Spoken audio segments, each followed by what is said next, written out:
E uma das matérias mais esperadas nessa sequência sobre aquarismo é sobre as arraias. Estamos aqui de novo com Petro Possel, que vai nos dar uma aula sobre a criação de um dos peixes mais caros da aquariofilia moderna.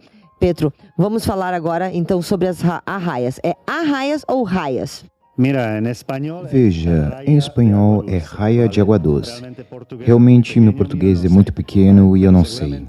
Mas, seguramente, quando todo mundo ver as imagens, vão saber do que se trata. Não, também pesquisaremos e estaremos ilustrando aqui embaixo da matéria os nomes científicos e tudo que o pessoal precisa saber. Agora, sobre estas especificamente, vieram da onde? Essas imagens que estamos vendo são de que tipo de raias?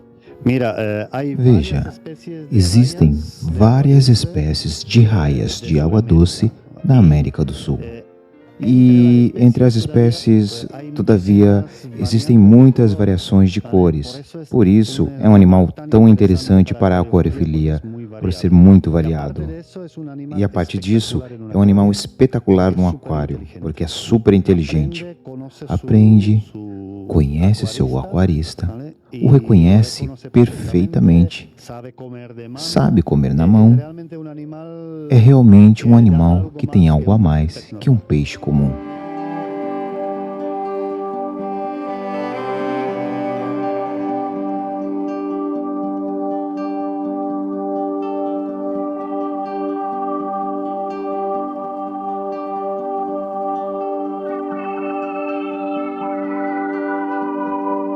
O habitat natural destas arraias seria no Brasil, no Rio Xingu? Algumas das espécies que vimos aqui são do rio Xingu, onde estão seriamente ameaçadas. Quando se vê as imagens, está claro que as raias são super atrativas. Um animal preto com manchas brancas é espetacular. A albina também é. Sim, são espetaculares. Então, a demanda da captura era muito grande, ou é muito grande. Então, claro, tudo que tem muita demanda e possui preços interessantes, porque tem preços muito interessantes, tem uma pressão de captura muito grande, porque são animais que não têm 100 e poucas crias. De uma raia, segundo a espécie e tamanho, nascem 6 crias, 10 crias quando muito. Claro que se for uma raia enorme, porque há espécies realmente grandes, é muito mais. Mas, concretamente, das espécies que vimos, o último que nasceu aqui eram 6 crias de um animal adulto. E estas específicas do rio Xingu, quantas crias elas podem ter por ano em natureza e em cativeiro? Veja, na natureza sabemos bem pouco, sinceramente. A sobrevivência das crias em aquário, se não acontecer nada, é 100%, uma vez que aqui está tudo controlado. Na natureza é outra coisa. Imagina que nascem 2 vezes por ano e nascem 5 ou 6 crias de cada animal. Na natureza, podemos dizer que o número que sobrevive é a metade disso. Então, desses 10, sobrevivem 5. E a demanda para aquarismo, sobretudo na Ásia, é enorme.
E esses animais têm um grande valor de mercado. Tu pode nos dar uma ideia, assim, de quanto valem?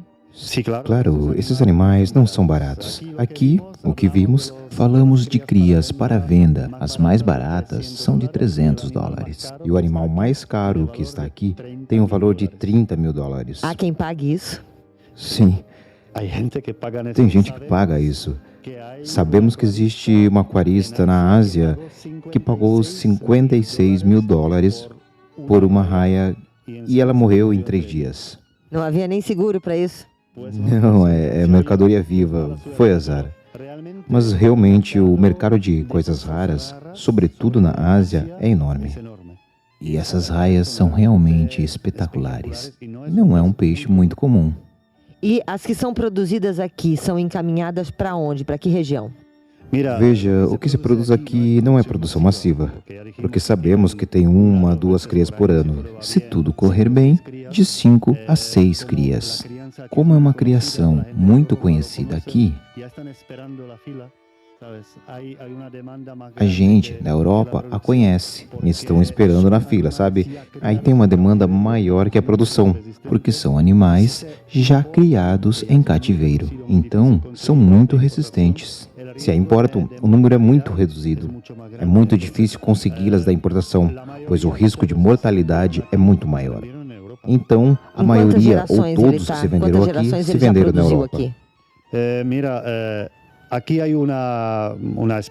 Veja, aqui tem uma especialidade. Tem uma fêmea que produz uma parte de suas crias albinas.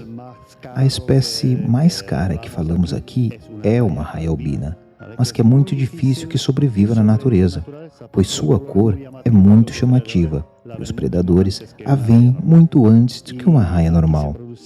E aqui já se produziu em média 6 vezes dessas crias, e depende das espécies.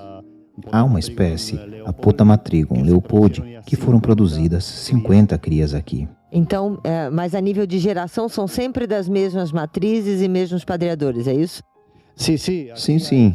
Aqui, no momento, existem 3 grupos reprodutores. Mas, claro, como a demanda e o interesse de Hynek nesse projeto é muito grande, esse projeto será ampliado. E vimos aqui raias crescendo que não são para venda. Essa, de 30 mil euros, não é para venda. Esse é um reprodutor. E no caso das albinas, qual é o percentual que nasce e é possível planejar o nascimento de uma albina? Veja, a fêmea que dá cria de albinos teve 24 crias até o momento e nasceram 6 albinos. Mas claro, é uma grande sorte que teve Hynek, que comprou um animal e todos os animais que ele comprou estão já criados aqui na Europa, que geneticamente tem adentro o gene para o albinismo. Por isso, agora, quando saíram as crias, são deixados seus reprodutores albinos para regressar à mãe para fortalecer o gene albino, porque a demanda do mercado é enorme. Em algumas espécies, os albinos são mais frágeis.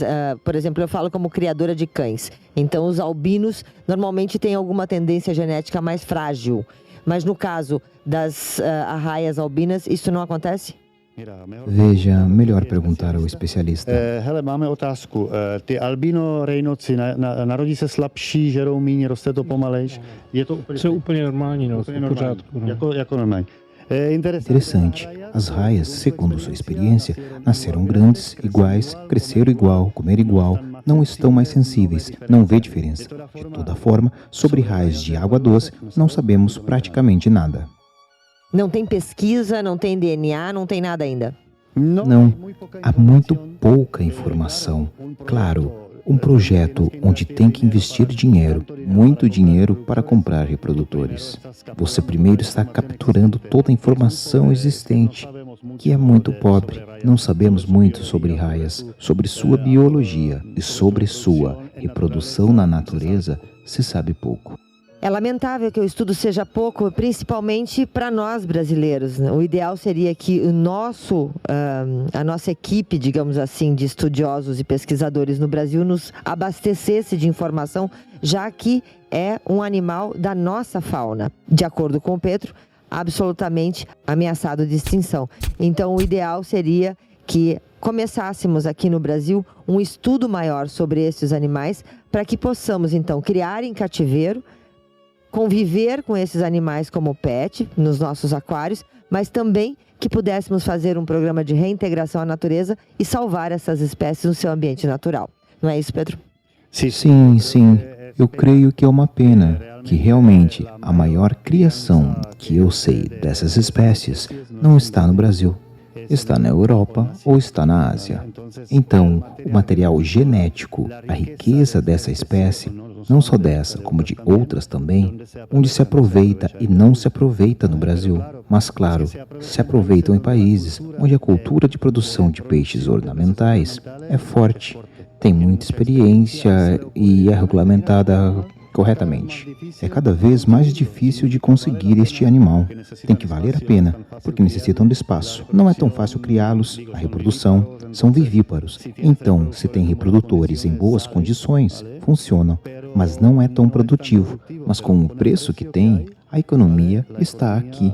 Tem que valer a pena fazê-lo. Eu tenho um outro ponto de vista a respeito do tema e vou deixar esse assunto como encerramento desta matéria de arraias. Eu acho que no caso do Brasil sempre foi mais fácil extrair da natureza sem pesquisar nem investir num processo de criação, enquanto aqui na Europa, como não se tem esses animais da natureza como facilidade para capturar, acabaram instituindo programas de criação. No Brasil, foram extraindo até acabar. O ideal é que se reverta este quadro e que se comece a criar e produzir em cativeiro para manter todos os mercados abastecidos, todo mundo alimentado, porque de acordo com um pensador aí do aquarismo, me parece que a história é a seguinte: é muito mais fácil alimentar um povo inteiro com a venda de uma arraia e agora com a proibição dela, come apenas um, aquele que capturou.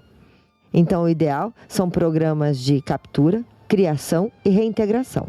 Esse é o ponto de vista do Programa Animal sobre esta matéria. Por hora, obrigado, Pedro, e também ao nosso amigo. Vale, gracias.